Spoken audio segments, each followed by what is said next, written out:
Hi, welcome to another edition of Helping Hands. I'm Vice Mayor Linda Bartz, and I'm here with my first guest this morning, Sydney Liebman. Sydney is with the Hands Clinic in St. Lucie County, and Sydney and I go back a long time, so we've been friends for many years. So, hi Sydney, thanks for being here. Thank you, Linda. Good to be here. Thank you for having me. So you have, we go back to several lifetimes ago. So I know that you worked for a local newspaper for a long while. Yes. And that you have recently taken a new position with the Hands Clinic. And having known you, I know that that's going to be great because we need to get this message out there. So tell me about what you're doing and a little bit about the Hands Clinic. Well, thanks. Linda, first I'll explain what the Hands Clinic is. It is a free clinic, a medical clinic that is provided to residents of St. Lucie County who are qualified and uninsured. And in St. Lucie County right now, the numbers are kind of staggering. There's over 65,000 uninsured residents of St. Lucie County. So the need is very great for a free medical clinic. And I am the new development director, hopefully bringing in hundreds of thousands of dollars that will keep our clinic sustainable for years to come.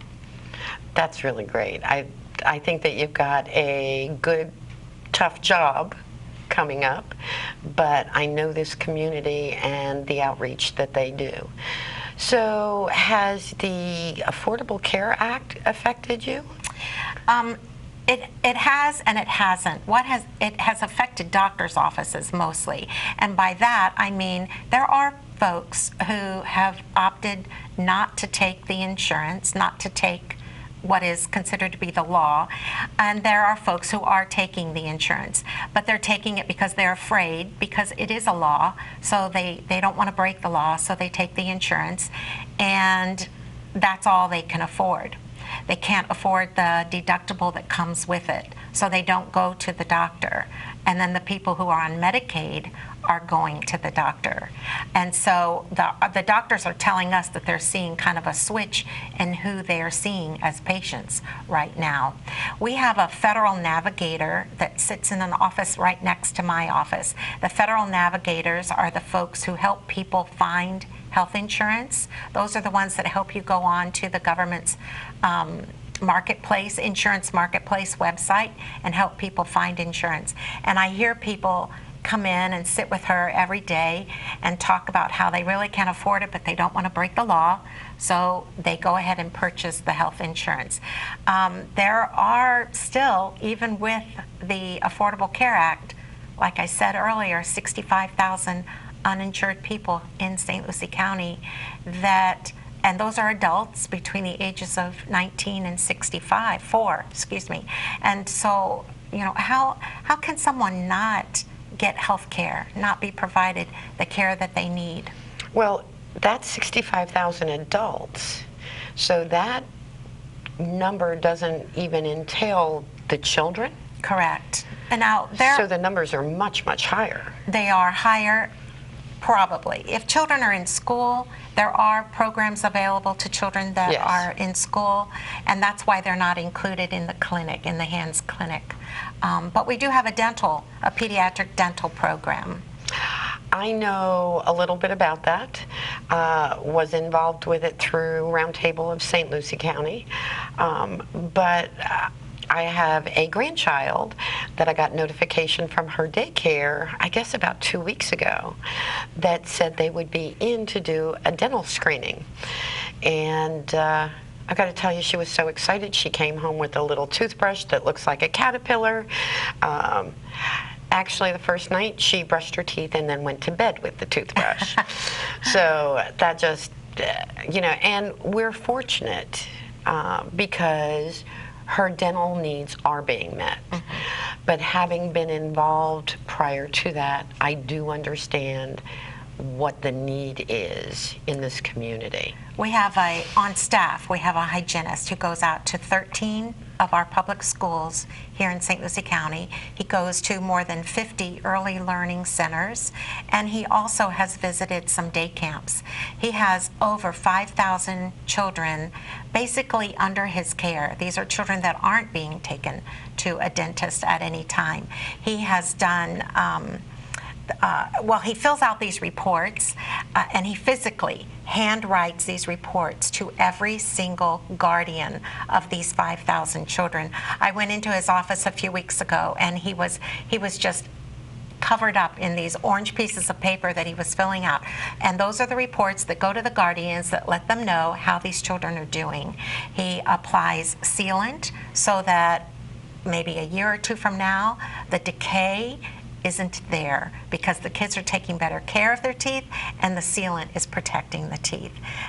It's really an incredible program that we're very lucky is funded by United Way and some other grants, and that's why we're able to keep him on staff. It's wonderful. But that's in some ways not typical. A lot of the physicians that you have and the dental care associates they're not paid staff. Correct. Most of our doctors, we have a nurse practitioner that is on staff with us, but the rest of our doctors that come in and work with our patients are volunteers. And we have a full flow of patients all day, every day, and we're open on Saturdays as well. So we are very, very fortunate that we have very dedicated physicians that are willing to give of their time. And it's a continuum of care. If you come in and you are diagnosed with a chronic disease, God forbid cancer, we don't just say to the patient, I'm sorry, but you have cancer, and send them on their way. We have so many partners and collaborative efforts out there that we're able to send them to other providers that are a part of our network and give them the care that they need at no cost to that patient. For me, this says a whole lot about our community and the heart that this community has. I know that you have worked with some grants, or Hands Clinic has worked with some grants, but I know that they also are privately funded through donations. So the fact that we've got doctors that are willing to give of their times, dentists that are willing to give of their time, it just says, it says so much about this community. It really does. Our dental group is incredible. They come in on Fridays, and primarily it's Fridays because their own offices are closed. Our dentists that volunteer their time to us all have practices, so full-time practices. None of them are retired. So they take turns coming in on Fridays. This past Friday, we had 2 dentists in all day. They saw, gosh, I think they saw about 10 or 14 patients. And yesterday, Dr. Strawn came in for a couple of hours. And I know Dr. Strawn is well known in the community because he helped get that adult clinic started at the Hands Clinic, the adult dental clinic. So it's always fun when they're there. And I say fun for me because my office is down at the end of the hall where the dentists work. So when they're not there, it's a very dark and lonely place to have an office. But when they're there, it's alive and they've got music playing, and I always like it when they're there. Of course, of course. So if I were in need, I have no insurance, I just call the clinic. Yes. And they will do an evaluation as to whether I qualify. Yes. And it doesn't matter whether it might be dental, it might be diabetes, it might be cancer, it might be any number. There is not a diagnosis that you turn away, Correct. I guess would be my thought. That is correct. Now, I will be honest with you, getting chemotherapy treatments paid for is becoming increasingly difficult. It isn't cheap. Certainly. It's a $30,000 treatment in many cases.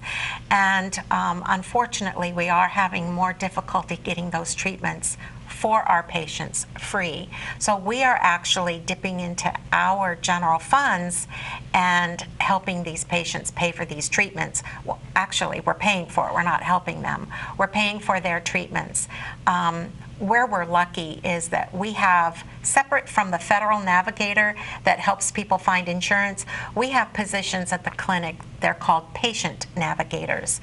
And they work with the patient trying to find providers outside of our clinic, but still within what we call our network. Right. And they work those phones hard and try to find providers for whatever ails our patient. And so we're able to negotiate pricing, but we do, right now, we're dipping into our own general funds in order to pay for chemo treatments for some of our patients. And at any given time, we can have up to as many as 120 to 150 patients that are in need of chemo.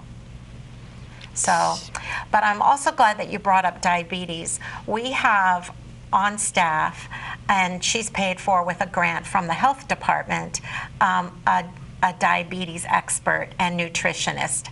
And she holds classes. We have classes on smoking cessation, chronic disease management, and diabetes management. And her classes are well attended by so many people, and they're held on a regular basis. She teaches people how to eat properly in order to manage their diabetes. And so many of our patients are diabetic. So many people today in general are diabetic. So those classes, are they only available to the patients? No, they are not. They're open to the public? They are open because they're offered actually through the health department, but at the Hands Clinic. So if anyone out there is interested in any of these classes, all they have to do is call the number that is up on the board later, and they'll be given the information about those classes. So you don't just help the uninsured? No, actually. Obviously on that, but this reaches out much further.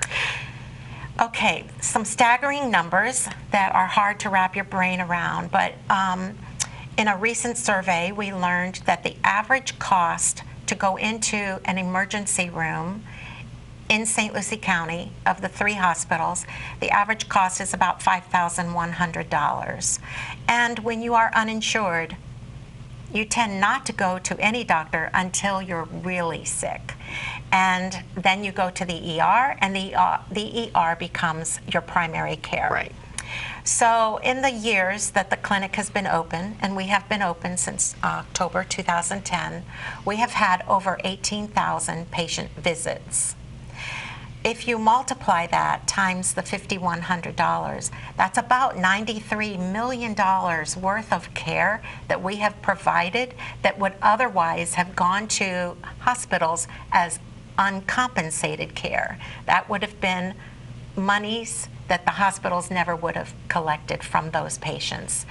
So that affects you and I as insurance premium payers. Certainly. Because the hospitals, they're not going to take that big of a hit, in all honesty, so they're going to reach out to the insurance companies and ask for a higher reimbursement.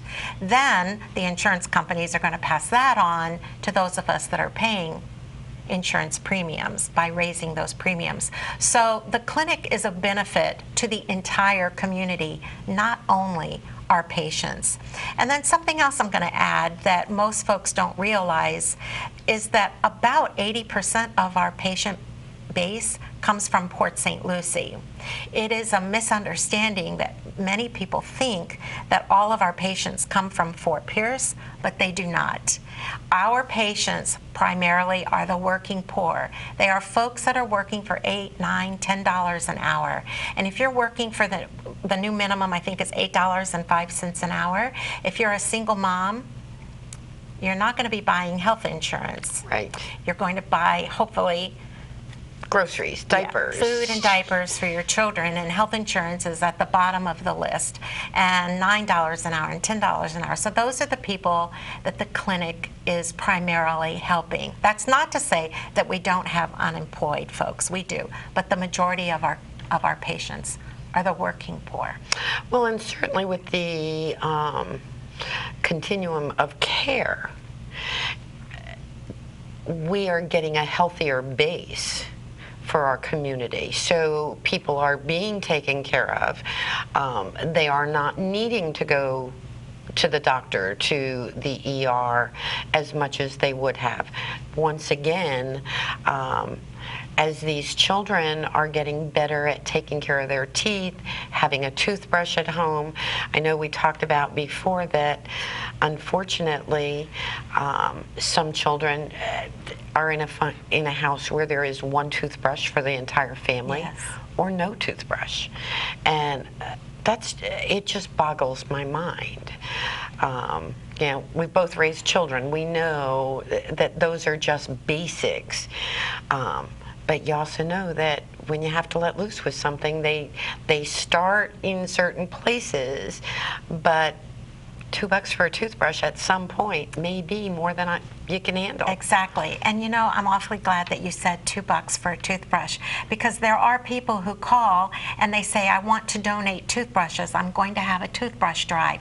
And that's wonderful. We love that.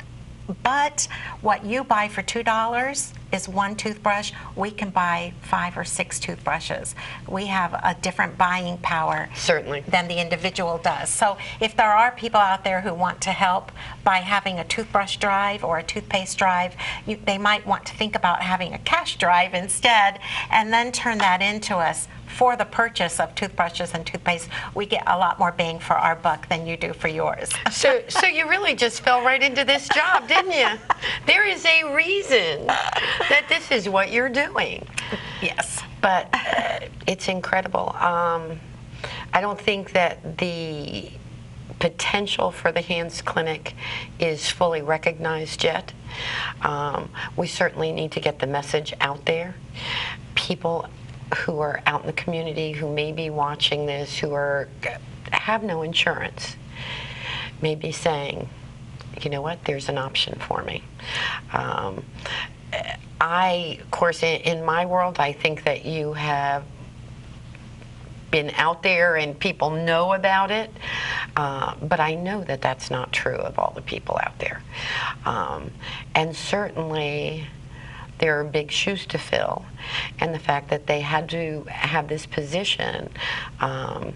I know that you're already starting a little bit of fundraising.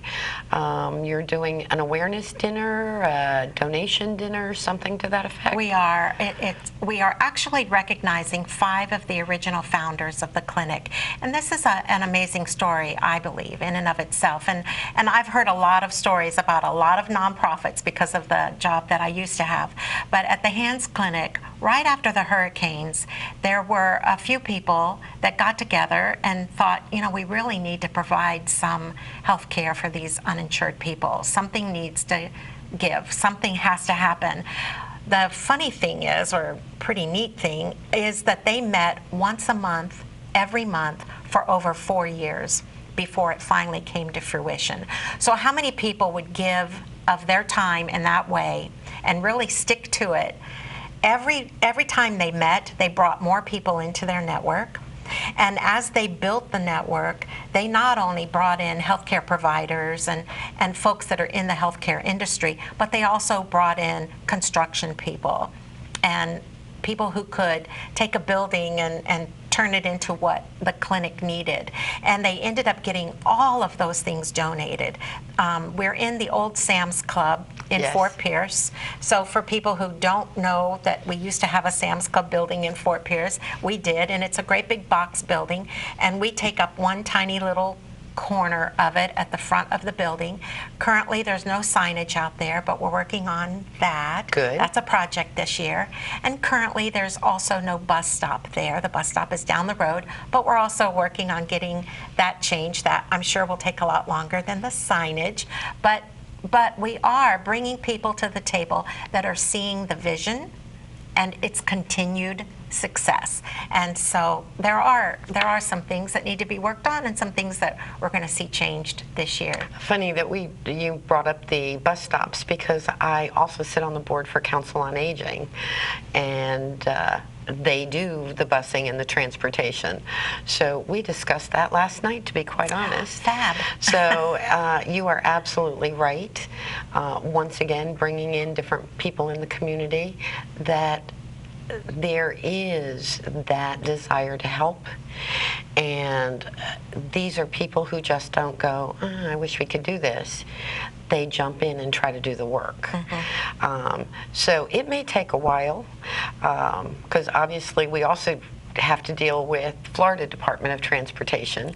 Yes. But we are looking at all options to see what we can do about having a bus stop at some point near that Hands Clinic. And I trust that it will happen. I really do.